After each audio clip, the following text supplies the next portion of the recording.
arc length. So if you remember way back in geometry, that's probably the last time you did arc length. A nice smooth arc that's part of a circle, you can just use your circle, which is your circumference and whatever piece of the circumference you have. That's your arc length in like geometry days. But when you start looking at calculus, your arc is not necessarily going to be part of a perfect circle, as you can see here. This clearly is part of a parabola, not part of a circle, yet it's still an arc. And so they give us our distance formula to talk about kind of where you're going to generate this formula from. If I wanted the distance between 2 points, I would use my distance formula, the square root of the x distance squared plus the y distance squared, right? We've known that distance formula forever now. But the problem is that I can't do the distance from here to here. That would give me a straight distance, right? So I could do the distance between each piece of this, right, and kind of go around. And just like the area of the rectangles and every other thing we've done, you move to a limit theory when you get to antiderivatives. In order for this to actually give me the perfect length of this arc, I would have to have an infinite number of points, right? The more points I have, the closer I get to it. Therefore, when we move towards infinity, we get to the actual length of the arc. And so when you see the formula for the length of the arc, that is derived from the whole process of distance, right? I'm not going to make you memorize that proof. If you flip to the top of the page, you will see the arc length. It's not a crazy formula so much. If you have the function y equals f of x, or if it were in terms of y, x equals g of y, whatever, and it represents a smooth curve on the interval a to b, the arc length is going to be this, the integration from a to b, square root of 1 plus, notice what's in there. It's not f of x, it is f prime of x. What does that mean? That's the derivative of f. So you're going to find the derivative of the function and actually plug that into this, all right, and square it. And that will be your arc length of that distance. So it says find the arc length from x1 to y1 to x2 to y2 on the graph f of x equals mx plus b. That should look mildly familiar, right? As shown in the figure. So clearly this is just a line. And they actually give us the proof here. The proof of this, it basically shows you that you are going to get the slope formula here when you do this. You're going to get the distance formula. So if I'm going between my x's and my function is y equals mx plus b, then the derivative of that is just going to be m. Well, what does m represent? So if I were to take the derivative of this, right? The derivative of this piece would be the coefficient in front of it. That is a number, so the derivative of a number just drops off. This is actually my derivative, m, okay? What is m? What does that represent? The slope. How do I find slope? y2 minus y1 over x2 minus x1. So that's actually what I get when I take the derivative. So if I were to plug that in, I would say, well, they want me to do 1 plus y2 minus y1 over x2 minus x1 squared. All right. You have to FOIL these guys, by the way. So there's a whole bunch of craziness that goes on with the foiling. So you would have to FOIL the top, FOIL the bottom. What you'll find is you actually end up getting something like this when you get a common denominator. And you work all this out.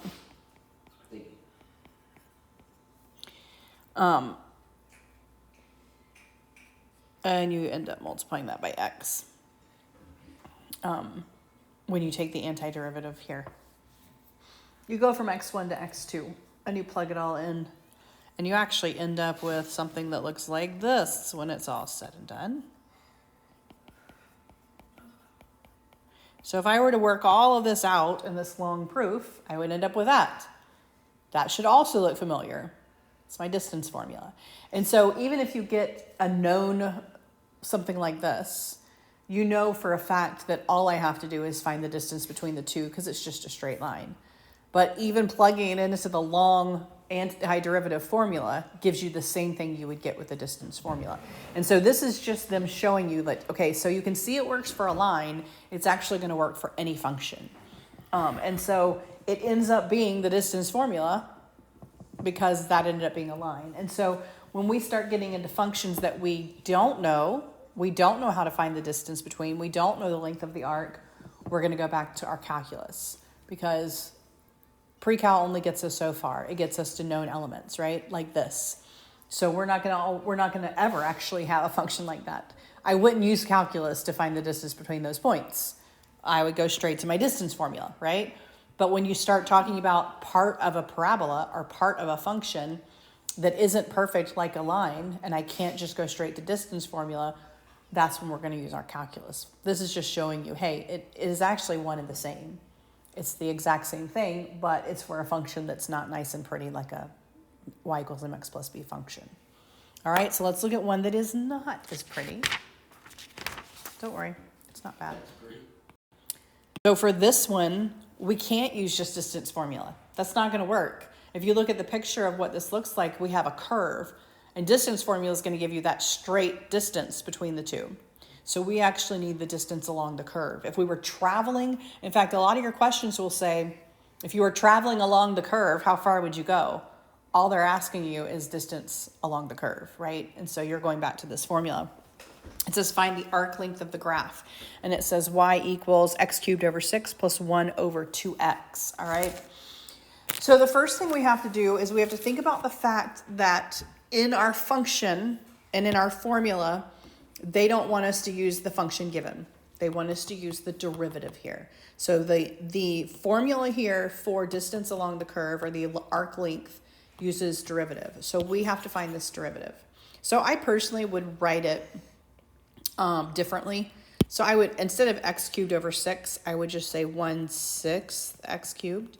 And instead of 1 over 2x, I would say 1/2 x to the negative 1. Right? That's going to make my life a little bit easier than writing it the other way. All right, so now, what do we do for derivative? You multiply it and then subtract. Right, so we multiply and then subtract. I say that because you have been doing antiderivatives for quite some time now, right? And so this formula requires derivatives, so don't forget your basic derivatives. Multiply and then subtract. Don't add and divide. That is antiderivative, right? So it's the inverse of that. So we are going to multiply. So that's going to be 3/6. Subtract 1 to the second. Multiply. So negative 1/2. Subtract 1, negative 2. And I would reduce it, right? So I would say this is like x squared over 2 and then minus 1 over 2x squared, right? So, and they actually pulled out a 1/2, which is fine. The reason they did that is because it makes life a little bit easier when you are factoring and getting it to look a little prettier than it does. So let's just put it in the way it is. This is my derivative. Okay, so we are going to put it in as they told. They gave us our a and our b. The interval represents our upper and lower bounds, right? And then we're going to put this into this little guy here. So if we were to do this, we have x squared over 2 minus 1 over 2x squared. Okay, we have that and we're squaring it. Now, a couple of things here. You can't just yank that out of the square, right? If it were 1 times that, or the 1 wasn't there, then the square root of something squared, voila, we're done, right? But it's not. So in most of these cases, you want to complete the square, make it a perfect square, and simplify it that way. Doesn't that sound fun? All right, because if you don't go ahead and FOIL it out and then make it a perfect square, you're not going to ever be able to get it out of that radical, all right? So they pulled a 1/2 out just so they wouldn't have to deal with the 1/2, which is fine. So so I'm just going to explain how this worked with this one here. We're going to leave this 1 there. All right. We have a 1/2 here pulled out of this. And so now this is x squared minus 1 over x squared right there. And that whole thing is squared, including the 1/2. All right, I'm just getting the 1/2 out of the way so that I don't have to deal with it when I FOIL. All right, I'm going to go ahead and make this a 1/4, and then I'm going to FOIL this guy. So when it's something like this, you may want to write out your foiling because it's a little wonky. All right, so it is going to be x to the 4th, and then x squared times 1 over x squared is just 1, right? So it's a positive times a negative, but it's -1, and then this becomes -1, and this becomes plus 1 over x to the 4th, right? Does everybody see that? All right, and so I end up with x to the 4th minus 2 plus 1 over x to the 4th. So far, so good. And then, so I'll tell you, they just then redistributed and then added that 1 in there. So if you redistribute this guy, or even if you don't, you have a 1 there, and they just kind of combined it is what they did. So they redistributed and combined it. So let's look at how we keep going here. We have a 1/4 here, so 1 plus. We have x to the 4th minus 2 plus 1 over x to the 4th, right? So far, so good. Isn't he beautiful?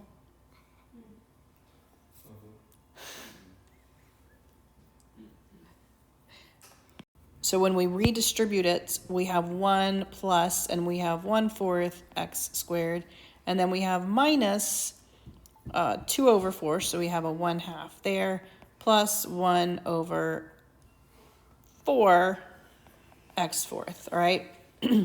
Right, I just redistributed, and I did that so I could combine these two, right? That's all I did. Sorry, that's a 4, sorry. So I redistributed the 1/4. 1/4 times 2 is now 1/2, right? And redistributed it there too. And now that it's out of parentheses, I can combine the 1 and the 1/2, all right? So I'm gonna scooch this up a little bit because I'm running out of room. So now that I've done that, I have 1/4 x to the 4th. 1 and negative 1/2 are positive 1/2, and then plus 1 over 4 x to the 4th. All right, so far so good. And believe it or not, this is actually going to work out nicely. I know it doesn't look like it, but it does. All right, so I'm actually going to factor my 1/4 back out because I want to take the square root, and now I'm just going to have a 1/4 and a group. All right. So when I do this process, I couldn't do it right here because I had a plus. But now all of a sudden everything's going to be multiplied, and it's going to be prettier than it looks, I promise. So if I take my 1/4 back out, I have 1/4 here. I have x to the 4th. What does it mean to take a 1/4 out? What do I mean by that? You're dividing. What is 1/2 divided by 1/4? Keep, change, flip. Yeah, it's 2. So I have a plus 2 there, and I have a plus 1 over x to the 4th. Now, I know you may not think this is a perfect square trinomial, but it is. I can actually factor this, believe it or not. All right? This is actually a nice, pretty factoring, and you would never know it. Okay, this is how. I have 1/4 x squared plus 1 over x squared squared. That's a perfect square trinomial. This is a perfect square root, right? Yes? What's the square root of x to the 4th? X squared, right? Yes, you agree? X squared squared is x to the 4th. This is a perfect square, is it not? 1 over x squared, yes? If you multiply the two together, x squared and 1 over x squared, you get 1 and double it. That's a perfect square trinomial. So when I now have created something here that when I do that from 1/2 to 2, now I can take the square root. I couldn't when there was a 1 in front of it. So sometimes you're going to have to FOIL it out, and you're going to have to add in that 1 so that now we have a perfect square that we can take the square root of. Does that make sense? I couldn't do it here because I had a 1 plus. You can't take the square root of 1 plus something unless it's a perfect square, okay? So I FOILed it out, distributed through so I could add in that 1, and then I pulled it out and I have a perfect square trinomial. So now I have this perfect square root. 1/4 has a perfect square root, right? This has a perfect square root because it's something squared, and they're being multiplied. So now they're going to automatically come out of the root. So now I just have a pretty basic antiderivative here. I'm going from 1/2 to 2. The square root of 1/4 is just 1/2. The square root of this squared is just this. And I actually have something I can do, right? So when I'm doing my antiderivative, that 1/2 can come in front, right? We can just kind of ignore him. What's the antiderivative of x squared? What do I do with it? 1/3 x cubed. What's the antiderivative of x to the negative 2?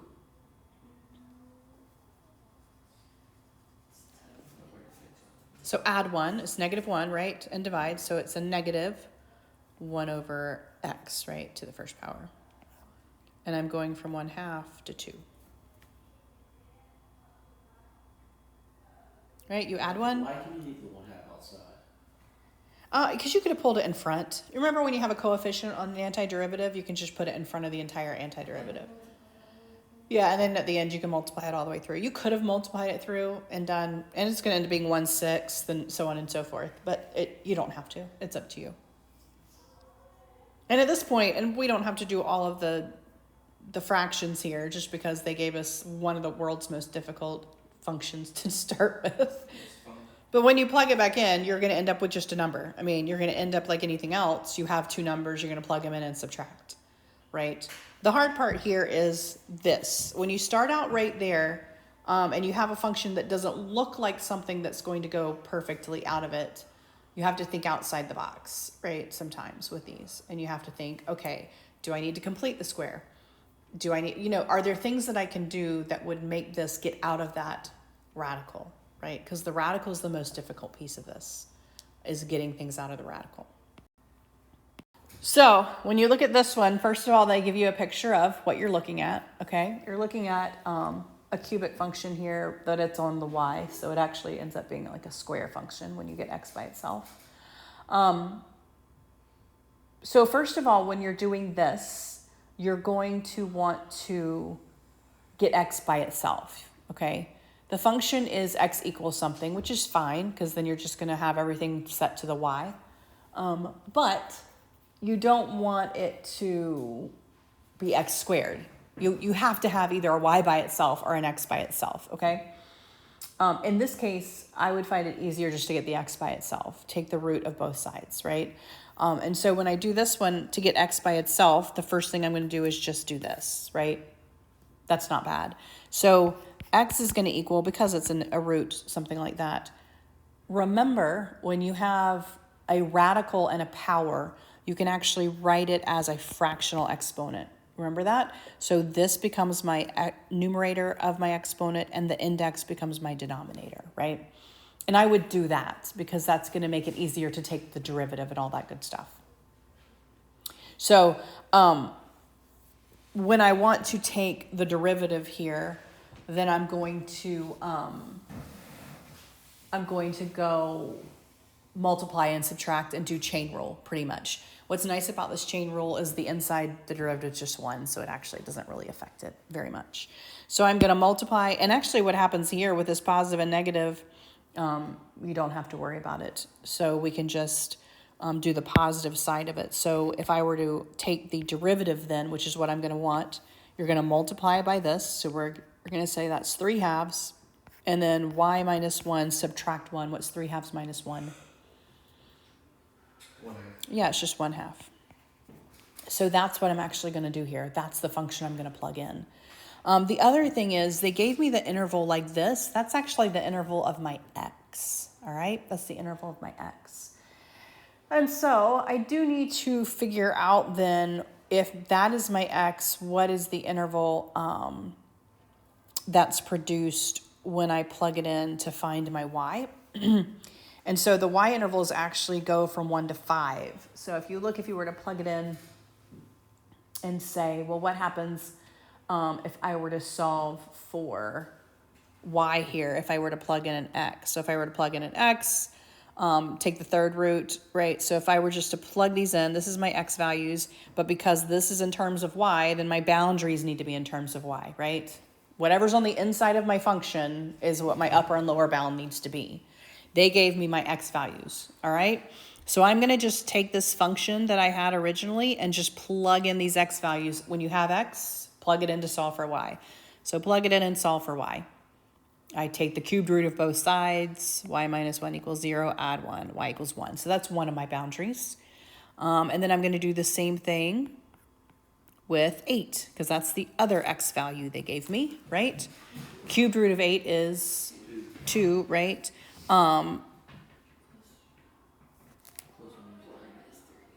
Right. So cubed root of 8, and then we have to square it. So I'd cube it first, cubed root first, 2, and then square it 4. It's easier that way than doing the cubed root of 64. You may not know that. So y minus 1 equals 4, add 1, 5. All right? So far so good. Plug in your x to solve for y. You will only need to do that if the function's in terms of y, right? If the function's in terms of x and they gave you x, like on the prior one, you don't need to solve for anything. They gave you your intervals. But if they give you your interval in terms of x, you got to make sure it's the same variable as what you have in your function, right? So your boundaries need to match your function. They gave me boundaries in x. So I had to solve for y to get my boundaries here, 1 to 5. All right? And then I'm just going to plug it into my formula. My formula is the square root of 1 plus my derivative squared, right? So it's 3 halves y minus 1 to the 1/2 squared. So this is actually prettier than the other one, believe it or not.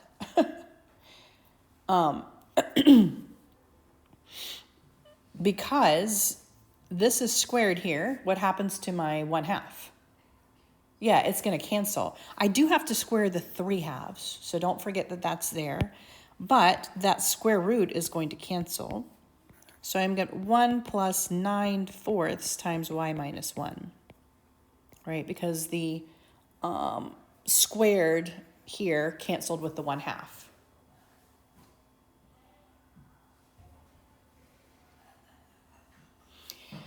Then I'm going to distribute and combine like terms, right? So that's, again, some of this is basic algebra. It just feels like you're doing it on a bigger scale, which you kind of are. So I'm going to distribute this guy. I'm going to work just with what's in here first, and then we'll put it back in. So I have 1 plus 9/4 y minus 9/4. What can I combine? Your 1 and your 9/4. 1 is 4/4 minus 9/4. I should get negative 5/4. So I have 9/4 y minus 5/4 there. And this is all under the root, all right? Since I have a common denominator, I'm going to write it a little bit differently so you can see I have 9y minus 5/4. Does everybody agree that those are the same thing? It's common denominator. You can just combine your numerators. Also, when you're taking a radical of a fraction, you can do the radical of the top and the radical of the bottom. And my bottom actually is a perfect square, isn't it? So I can actually rewrite this thing to look like this. That's going to be the square root of 9y minus 5/2, right? Just do the root. All right, and so now, while this still looks kind of wonky because, I have this guy here, I can pull that 1/2 in front, just like I did. 1/2 in front. And now I have 9y minus 5 to the 1/2, right?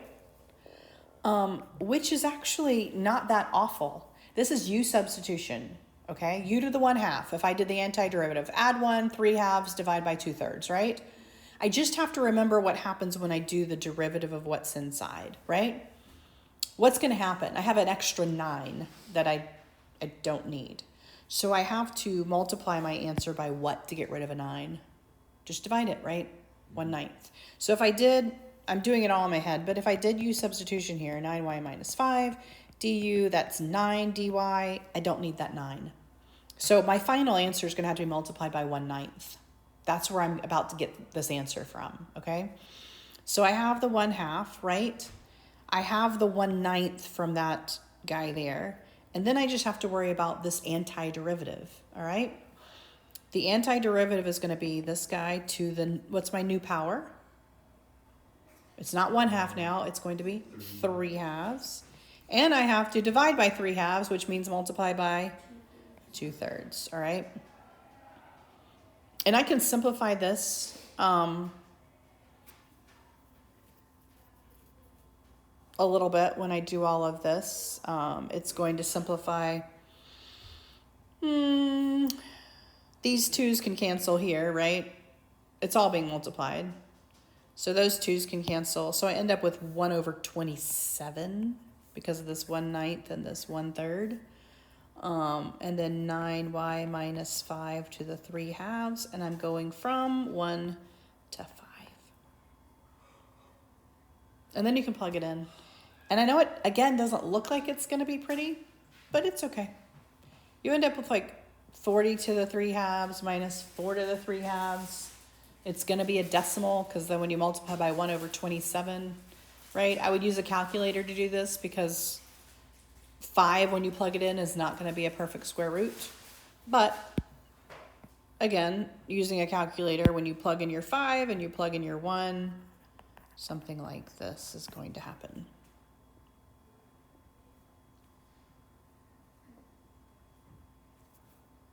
All right, so the first step then is to find the derivative of your function. So it says find the arc length of the graph y equals ln of cosine of x from 0 to pi/4, as shown in the figure, and they give us the figure of the graph itself. So my first step is I need to find the derivative of my function, which is the natural log of the cosine of x. How do I find derivative of natural log? We have a function, it's the derivative of the function over the original function, all right? So I would say the derivative of cosine, well, that's negative sine. And over the original function, cosine of x. That technically is my derivative, all right? How do you think I would probably rewrite him? Negative tangent. Yeah, I would write him as negative tangent. So we would say y prime equals negative tangent of x. So that's what we're going to use here. All right, and I put that over to the side because I just do that derivative. The next thing I'm going to do is just now plug that derivative into my formula for arc length. So remember the formula for arc length, we're going to do antiderivative from my boundaries. They gave me 0 to pi/4. And then I have 1 plus my function that they gave me, that I found, the derivative there, squared. Yeah, it's 1 plus. Good to know. All right. Everything we've done so far is like. We're going to simplify this before we do anything. So we are going to say 1 plus tangent squared. Now, I can actually rewrite that one more time. And I can say, well, that is going to be the square root of secant squared. What do you think I'm going to do there? What's the square root of a square? It's just the function itself. So all of this is actually just rewriting, right? There we go. And that's my derivative. That's a beautiful derivative, right? Yes, ma'am. And so the antiderivative of secant, hopefully you remember, is natural log of secant plus tangent. If not, good luck. Yeah. So the natural log of secant x plus tangent x, right? And we're going from 0 to pi/4. You actually, they're going to ask you to round these so you can plug it in. If you don't remember your unit circle, pi/4 is a pretty easy unit circle one to remember, square root of 2/2, right? So plug it in, do your subtraction. 0 does not zero out in trig. Okay, so you have to subtract what happens when you plug in 0. Because it's not just 0, it is different numbers depending on what you have, right? And then you will have, when you round it, something like this.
So prior to this, we were actually revolving two-dimensional figures, right? So we were, I use the example of my little 3D cup. We were actually taking two different functions and revolving it, and we actually have a thickness, right? And so you have the shell method or the disk method because you were revolving a two-dimensional, and it creates a three-dimensional figure. In this, we're actually just revolving the curve. So it's like surface area. If I just have this curve, I'm finding the surface area of this guy, right? Surface area of a prism. Well, that's the area of the perimeter times the height and add your two bases, right? If you remember that from geometry. So if I were to do that with this, I don't have a perfect geometry explanation for this. I don't have a square or a triangle or a trapezoid. I have a curve that's ever changing depending on where I am. So now we're going to say, I want to find the surface area of this guy. And he's no longer one of my basic little geometric prisms anymore. He's now something completely different. I've taken a curve and I am now revolving it around. And so that's what you see here. You see where they have some sort of curve, that's a line, and they revolved it around, right? This is more like my three-dimensional here. If I were to take this curve, right, and revolve it, you can see where you get something that looks something similar to a goblet or a vase. So now I want the surface area of this guy. We could find the volume. We've already done that. We would do that with either the disk or the shell method. We would say, well, the outside function and the inside function revolved around this axis and subtract them, right? And that would give me that, including the thickness. Now I just want what would happen to paint it outside, right? And so that's what this is doing here. We're taking that arc length that we have found and we're revolving just that arc. And that's going to give us surface area. And so you're going to notice the formula looks really, really much like my arc length formula up there. So now I'm throwing in some circular type things here. So 2 pi r, that should sound familiar, right? And so to find the surface area then, when we revolve an arc, we're going to add this 2 pi and we're going to add this r. Your r is ever changing. So if I have a function here, my r is going to change based on where I am in the function. So here, the function itself is going to be what r represents, okay? R is going to be the function itself. And so we're actually going to use not only the derivative of the function inside the square root, we're also going to use the function itself as my radius, my distance away, okay? Because that's ever changing with my function. And so it says, let y equals f of x have a continuous derivative on the interval a to b. The area S of the surface of the revolution formed by revolving the graph around a horizontal is this. Horizontal axis is going to be in the form of x. Vertical axis is going to be in the form of y. So let's look at some examples here. So they've taken this curve and they've revolved the curve, not the area under the curve. The area under the curve would give us a solid, okay? We're just revolving the curve itself, surface area. They've given us the function is y equals x cubed. The interval is 0, 1, and we're doing it around the x-axis, all right? So once again, I'm going to find my derivative of this function first. So I'm going to say, well, what would the derivative of this function be? That's an easy derivative. It looks like this, right? And then I'm just going to plug it into my formula. My formula is 2 pi, right? 2 pi. Then I want to do my boundaries that they gave me, 0 to 1, upper and lower bound. Now I have the r. Well, the radius of this changes with the function itself. So the r is the function. So I'm going to go back to my function here. That's x cubed, okay? And then I'm going to say that's 1 plus what my derivative was, squared. If I were to be here, 2 pi r would give me the circumference of just this one point revolved around. 2 pi r here would give me this circumference of this point revolved around. Oh, but x3 is... So yeah. this represents all of them, but I still need the 2 pi r, right, across the whole curve. Rewrite this a little bit. Okay, so we're going to say, I'm going to write, and all I'm doing here, I haven't actually taken my antiderivative. I am just rewriting it. This x cubed is going to be here. I'm going to write this group to the 1/2 like that, right? Because it's in a square root. And then I'm going to simplify inside. 1 plus, if I do 3x squared squared, I'm going to get 9x to the 4th. Okay? Everybody see that? Yeah. All right, I'm going to use u substitution here. So over to the side, we're going to do u substitution. My u is going to be this complicated guy on the inside. 1 plus 9x to the 4th. My du then, derivative of that is going to be 36x cubed dx, right? What do I have? X cubed. I have x cubed. I don't want x cubed. I want 36x cubed, right? So I need to get rid of this over here so that it's not 36x cubed, because all I have is 36. All I have is x cubed, right? So what do I do to both sides to get it to be x cubed? 136. Yeah, 1 over 36. So I'm going to say 1 over 36 du. Well, that's going to give me my x cubed dx. Everybody agree with that? All right, so I'm going to rewrite this and use substitution using all those guys. So the 1 over 36, I'm going to pull out with this 2 pi. So I'm going to have 2 pi over 36. I can actually reduce that, right, to to pi over 18, right? Okay, I can do that. Then I have x cubed dx, right? That's all been taken care of in my du, okay? Du is replaced by the 1 over 36 x cubed dx, right? That just becomes 1, or Right. u to the 1/2. So then it just becomes u on the inside to the 1/2. Really easy antiderivative there.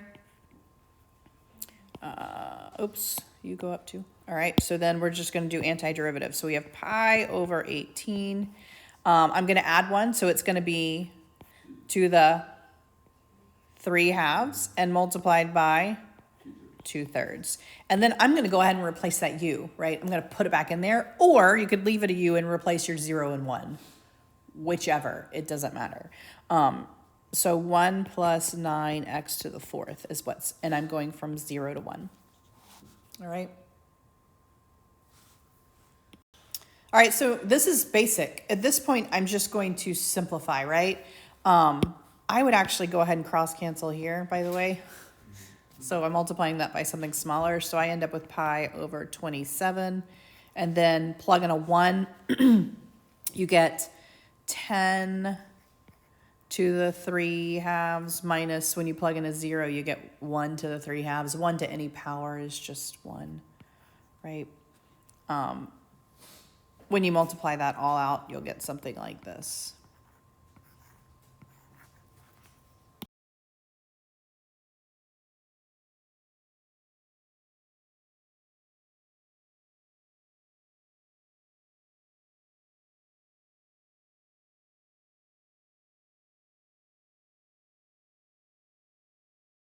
Before we move on to the next example, I want to point this out one more time. My r is my distance away from what I'm revolving around. I'm revolving around this. So my r is my y value. Y is x cubed here, right? But if we look at this next, on this one, I would say, well, my distance away is y. But I don't want to have y times 1 plus 3x squared. That's going to make a big problem when I'm doing antiderivatives, right? So I wrote y in terms of x. On they are now saying find the surface area formed by the graph y equals x squared on the interval 0 to square root of 2 around the y-axis, okay? So now my distance away from what I'm revolving around is not my y value, it's my x value. My x value is just simply x, right? X is my input, it's my dependent variable. So if I want to say, at this point, how far away from y am I? Well, how far away from y am I right here? I'm x away, right? Yeah. How did you find that? That's your x value, right? So now when I set this up, my r is just going to be x, not x squared. X squared would represent y. That would be if I was revolving this way. Does that make sense? So when I was revolving around this axis, to find out how far away I would say I'm y away. But everything was in terms of x. So in order to tell me y, you had to tell me what y meant in terms of x, right? Well, now I'm revolving this direction. How far away am I from the y-axis? Well, I'm x away because I'm revolving vertically now. So my r is represented by how far away I am from my axis of revolution. I'm not y away from it, I'm x away from it. Everything's already in terms of x, so I'm just going to use x. I don't need to say x squared. X squared would represent y. And now I'm revolving vertically, and how far away I am from the y-axis is just my x value. If I'm revolving horizontally, how far away I am from what I'm revolving is my y value. So to give me y, you give me the function, right, when it's written in terms of y equals. To give me x, you're just going to say it's x. So when I set this up, I'm still going to find my antiderivative. That's still my first step. I still am going to need this. That's going to be 2x. They've given me my interval. I need my 2 pi. But now how far away I am, since I'm going vertically, is just my x value. Okay? It's just my x value. The reason I gave the function before is because I was resolving horizontally, and I needed my y value. If I needed my y value here, I would say x squared. That is what y is, right? But I'm not revolving this way, so my distance away is not my y value. I'm revolving vertically. My distance away is my x value. So it's just x, because x is x. If I said I needed y there, I would have to tell me, what is y? Well, y is x squared. That's why I used the function before x cubed. This one, my distance away is x. Well, I'm in terms of x, so my distance away is just x, and that's all I need to write. So we did that, and then we're just going to plug in the rest of it. We're going to say the square root of 1 plus my 2x, and we're going to square it. All right? And then we have dx. And again, I'm going to rewrite this guy so that it is a little prettier than that. I'm going to say x. I'm going to say 1 plus 4x squared to the 1/2 dx. All right? When I do u substitution here, I would get, if I look over to the side, the derivative is going to give me an 8x. And right now I just have a 2x, right? I do have that 2 in front. So I actually need to multiply everything by 4, right, to make it an 8. So doing the derivative here gives me an 8x. I currently have a 2x, okay?